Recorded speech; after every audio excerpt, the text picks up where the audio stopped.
네, 하나님 아버지와 우리 주 예수 그리스도로부터 오는 은혜와 평강이 여러분의 삶 가운데 가득 넘치시기를 빕니다. 반갑습니다. 저는 뉴욕 인투교회에서 사역하고 있는 이청환 목사라고 합니다. 뉴욕에서 사역한 지 아직 근데 1년밖에 안 됐어요. 그래서 저는 전혀 뉴요커가 아닌 상태에 아직 있습니다. 뭘 오랫동안 생각하고 준비해서 가게 된 거 아니었거든요. 사실 미국 땅을 제가 뉴욕에 가면서 처음 밟아본 거였어요.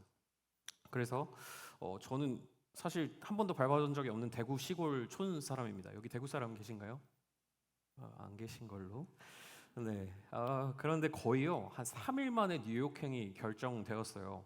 그래가지고 한 달 만에 비자 나오고 2달 만에 뉴욕에 떨어져 있는 저를 갑자기 발견하게 되었던 거죠. 저는 안정형의 사람인데 그래서 더 하나님이 항상 마치 급하고 강한 바람처럼 막 끌고 가시고 인도하시는 것들을 제가 계속해서 경험해 왔던 것 같습니다. 그런데 그 바람이 다시 뉴욕까지 데려다 놓으실 줄 전 정말 몰랐거든요.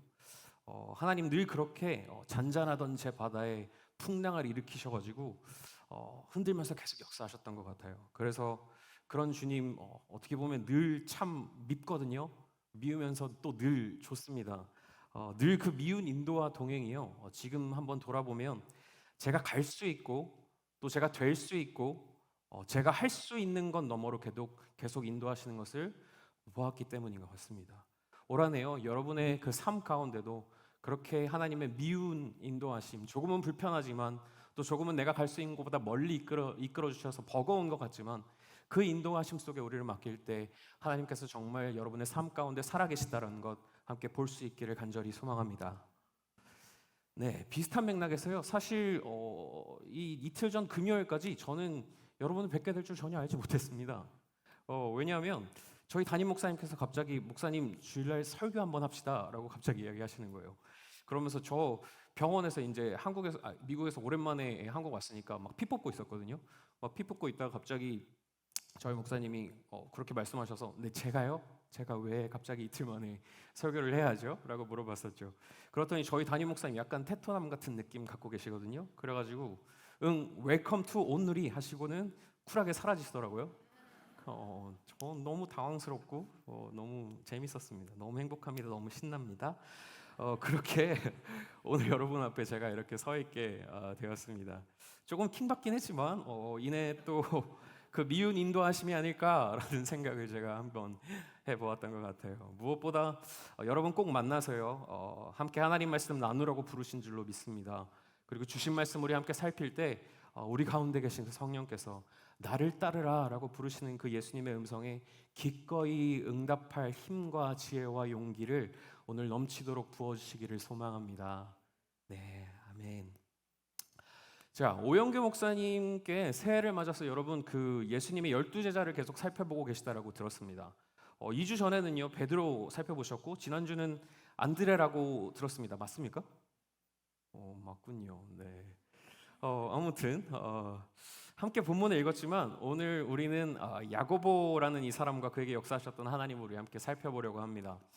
성경에는요 야고보라는 사람이 두 사람 등장합니다. 한 사람은 예수님의 형제로요 부활 후에 신앙을 갖고 예루살렘 교회의 지도자가 되었던 이 예수님의 형제 야고보이고요. 이 사람이 야고보서의 저자로 잘 알려져 있습니다.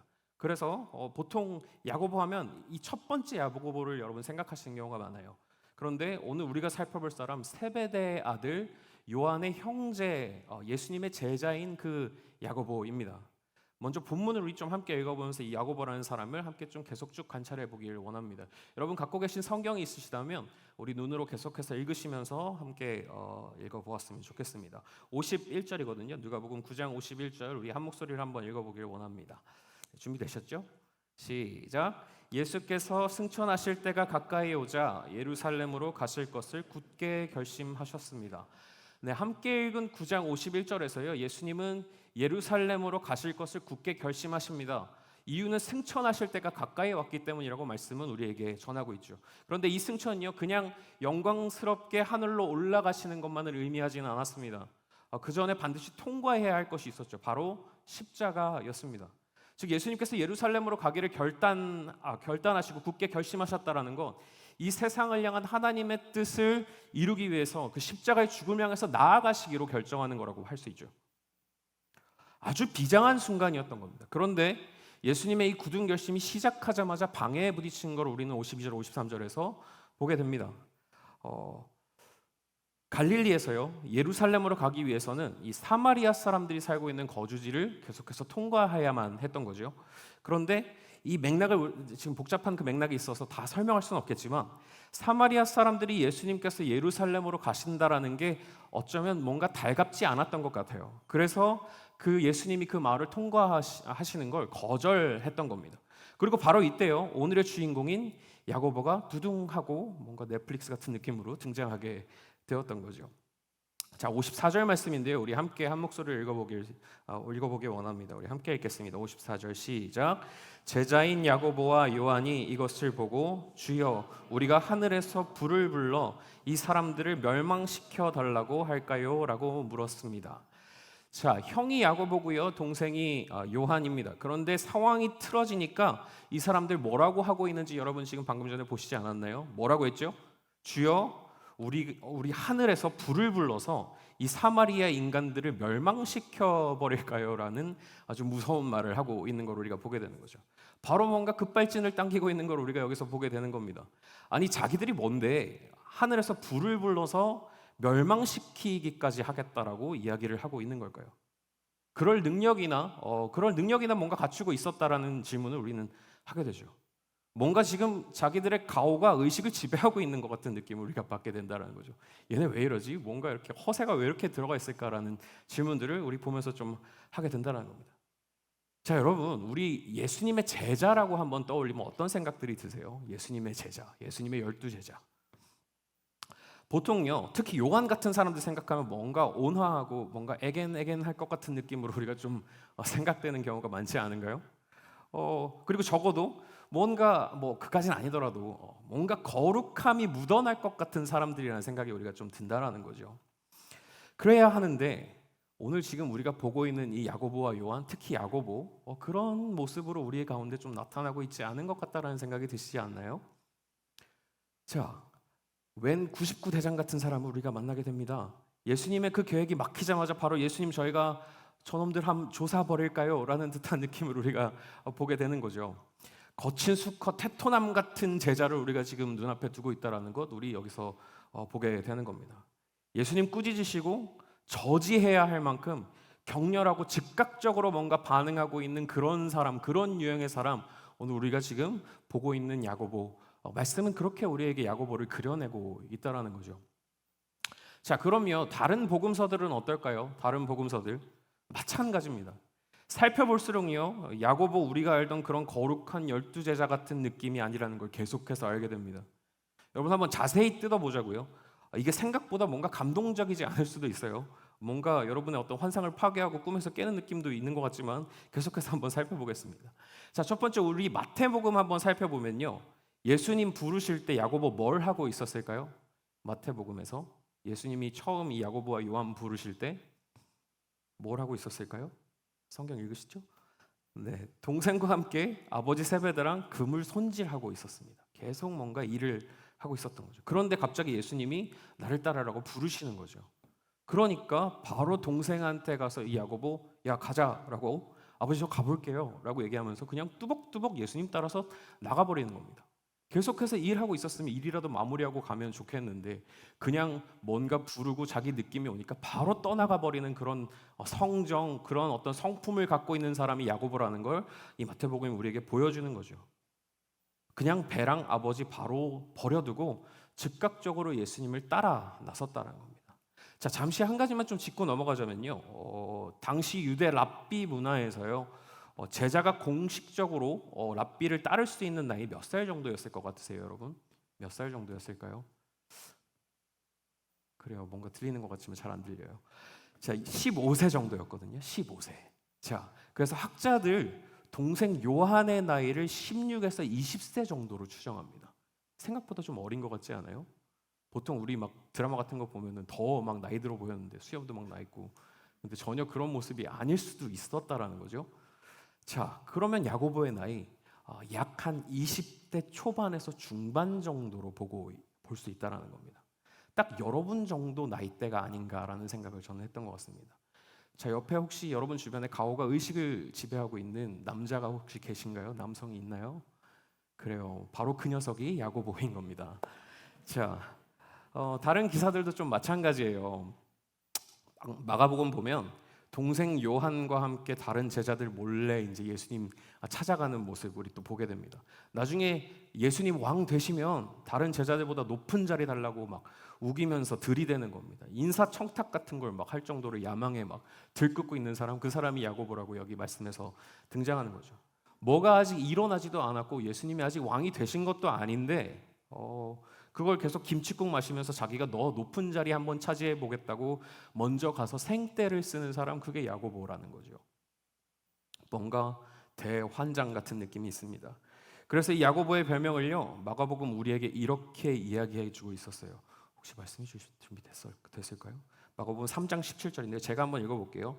우레의 아들들이라는 뜻으로 보아너게라 이름 지어준 세베대의 아들 야고보와 그 동생 요한이라고 이렇게 이야기하고 있는 겁니다. 뭐라고 하냐면 보아너게라는 이 말을 하고 있는 거죠. 우레의 아들이래요.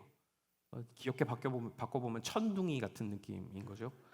자, 우레 곧 천둥처럼 격렬하고요, 폭발적이고 아니면 어쩌면 그렇게 무언가를 해내고 싶은 의욕과 열정으로 가득 찬 20대의 청년, 그 사람 바로 야고보라고 이 말씀이 우리에게 계속해서 보여주고 있다는 걸 우리는 보게 됩니다. 자, 그런데요, 우리 오늘 우리에게 하나님께서 주신 본문 누가복음뿐만이 아니라는 거 기억하고 계시죠? 누가복음 말고 한 구절이 더 있었습니다. 본문이 두 개입니다. 사도행전 12장 1절에서 3절 말씀인데요. 우리 함께 좀 한 목소리로 읽을 수 있다면 좋겠습니다. 우리 함께 읽어보겠습니다. 시작. 그 무렵 헤롯 왕이 교회를 박해하려고 교회에 속한 몇몇 사람들을 체포했습니다. 헤롯은 먼저 요한의 형제 야고보를 칼로 죽였습니다. 이 일을 유대 사람들이 기뻐하는 것을 본 헤롯은 이어 베드로도 잡아들였습니다. 이때는 무교절 기간이었습니다. 자, 우리는 앞에 살펴보았던 야고보 우리 한번 보았습니다. 이 사람 어떤 사람이었죠? 거의 나선옥 같은 느낌을 갖고 있는 사람이었습니다. 칼에 죽는 게 아니라 칼로 누군가를 죽일 것 같은 그 허세로 가득 찬 어떤 사람 같은 느낌이었죠. 어쩌면 끝까지 처절하게 저항하고 투쟁할 것 같은 사람이었어요. 자, 그런데 당황스럽게도 오늘 사도행전 우리에게 이렇게 이야기하고 있는 겁니다. 바로 그 야고보가 칼로 죽임을 당했다라는 반전을 우리 눈앞에 펼쳐놓고 있는 거죠. 그리고 더 중요한 건요, 그리고 그 외에 1절에 어떤 설명도 없습니다. 그냥 아무 설명도 없이 그냥 그 사람이 칼로 죽임을 당했습니다라고 하고 끝내고 있다라는 겁니다.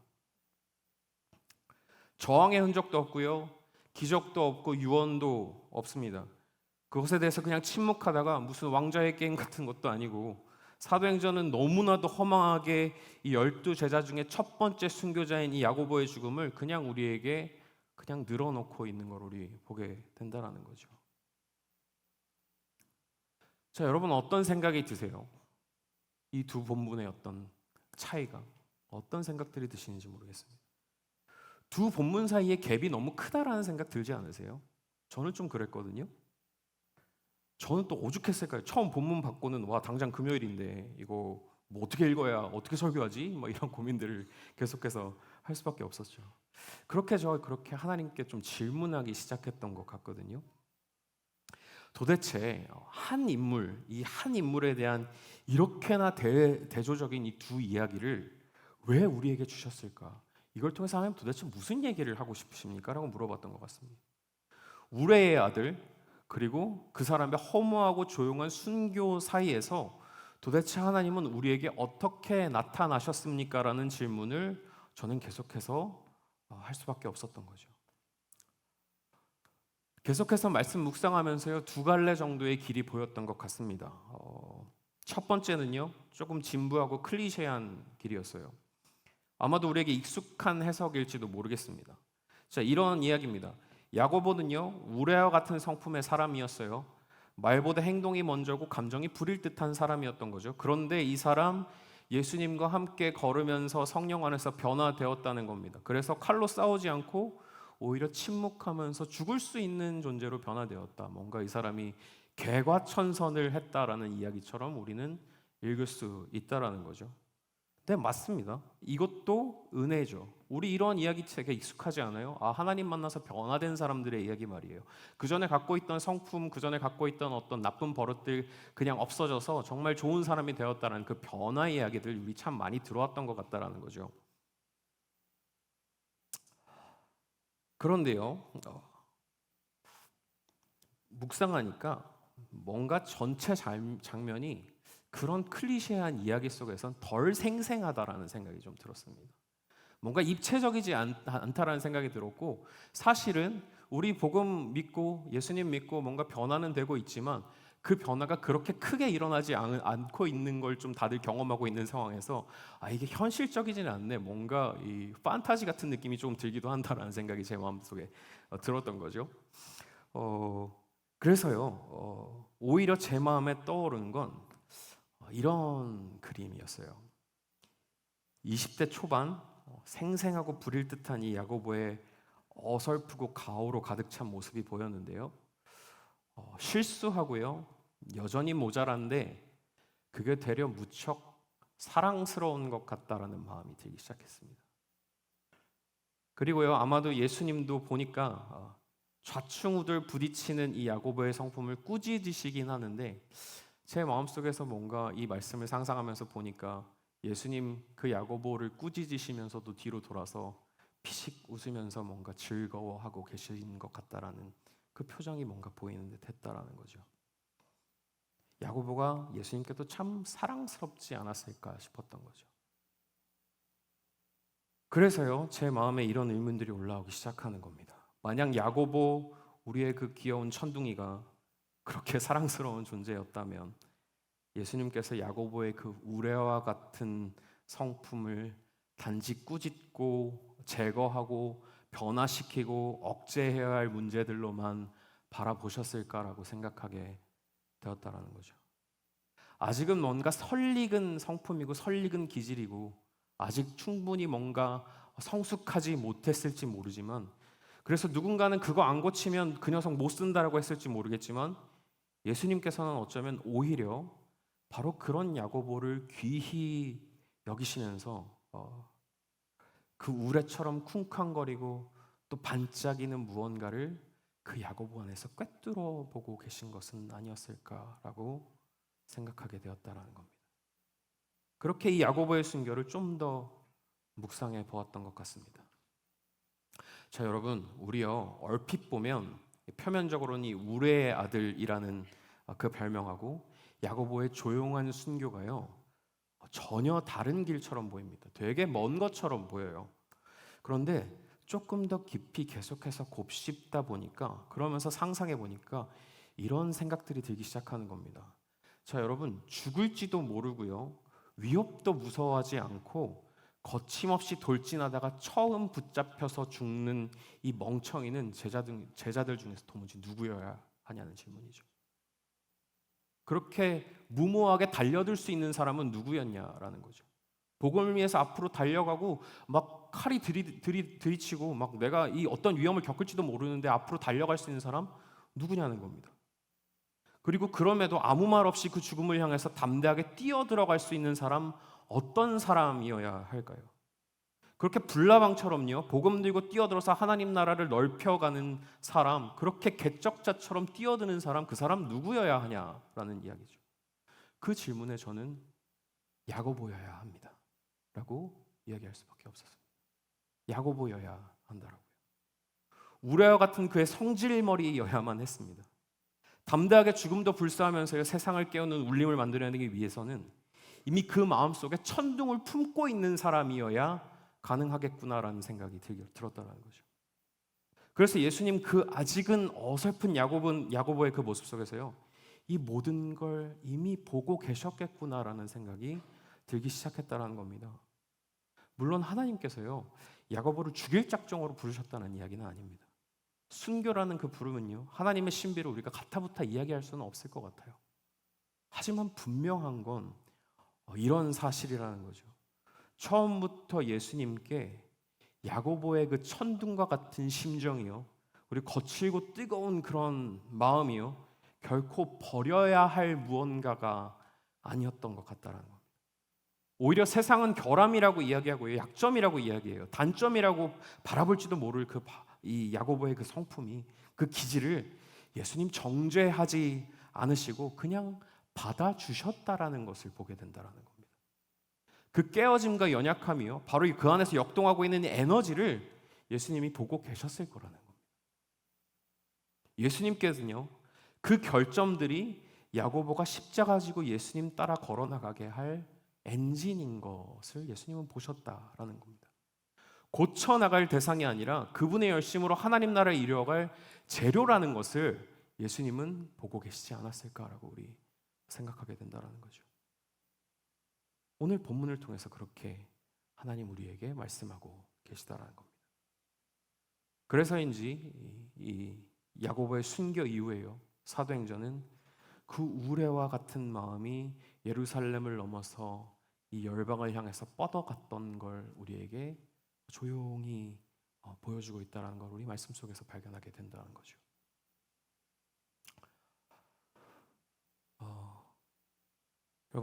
여러분 이미 들어보신 적도 있을 것 같은데요. 르네상스 3대 거장 중 한 명인 미켈란젤로라는 사람이 있습니다. 이 사람이 이렇게 이야기했었어요. 나는 대리석 안에 이미 들어있는 천사를 본다. 그리고 그를 풀어주기 위해서 조각할 뿐이다. 나는 대리석 안에 이미 들어있는 천사를 본대요. 그리고 그를 풀어주기 위해서 조각할 뿐이다 라고 이야기를 하는 겁니다. 이미 그 안에 천사가 있는데 그 천사의 형상을 계속해서 드러낸다는 거죠. 그게 뭔가 잘못됐다, 거기서 뭔가 깨어져 있다, 그런 평가를 하는 것이 아니라 나는 그 안에 있는 형상을 드러내기로 작정했다라는 그 말이 여기서 우리는 발견할 수 있다라는 거죠. 저 야고보 묵상하면서 이 말이 뭔가 섬광처럼 생각났거든요. 하나님께서 우리를 향해서 하시는 일이요, 이런 거 아닌가라는 생각이 듭니다. 미켈란젤로보다 더 위대하신 그 하나님께서 우리 인생의 조각가이시라는 사실 다시 좀 기억하게 되세요. 우리를 그분의 계획대로 창세 전부터 지으시고 빚어가시는 그 조각가는요, 우리를 풀어야 할 문제나 숙제 그런 것이 아니라 더 선명하게 다듬고 깎고 마침내 그 모든 것을 통해서 마침내 그리스도의 형상을 이루어 자유케 하시고자 하는 작품으로 우리를 바라보고 계시다라는 사실이었습니다.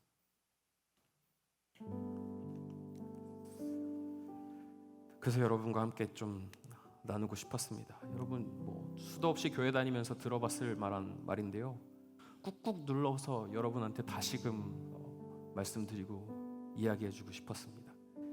여러분 존귀한 하나님의 형상입니다. 여러분 존귀한 하나님의 형상들이십니다. 하나님의 작품들이세요. 현재는 아직 다 깎여지고 다듬어지지 않았을지 모르겠어요. 몰라요. 찌질하죠. 참 못났어요. 저도 무척 그랬었거든요. 그런데 그게 여러분이 뭔가 잘못됐다라는 이야기는 아니에요. 여러분이 그냥 고쳐야 할 대상이라는, 변화되어야만, 개선되어야만 할 대상이라는 그런 이야기는 전혀 아니에요. 그러니까 스스로의 결점들, 현재의 깨어짐들 미워하지 않았으면 좋겠습니다. 자기 혐오 좀 그만하자고요. 우리 인생의 조각가이신 하나님은요, 여러분이 되어질 그 아름다운 미래로부터 그곳으로부터 여러분을 바라보고 계세요. 그래서 하나님께는요, 우리의 성품, 우리의 기질, 우리의 실수와 수치, 우리의 상처와 연약함 그 어떤 것도 버려야 할 불량품, 고쳐야 될 오류, 숨겨야 할 실패 같은 것이 될 수 없다라는 이야기입니다. 그 모든 것이 하나님의 손 안에 있기 때문입니다. 하나님께서 그걸 재료로 삼아서 여러분을 빚어가실 것이기 때문입니다. 그러니 여러분이 겪는 그 모든 것은요, 그 조각가의 손에 붙들려서 그리스도의 형상으로 빚어져 갈 재료라는 것 끈질기게 붙잡을 수 있기를 소망합니다. 나를 따르라고 하셔서 우리를 빚어가시는 그 신실한 조각가이신 그 하나님의 열심이 우리를 계속해서 그렇게 이루어 가실 것이기 때문입니다. 요즘 무언가 그 릴스나 쇼츠, 동기부여하는 컨텐츠들 수도 없이 여러분 마주하게 되지 않아요? 아니군요.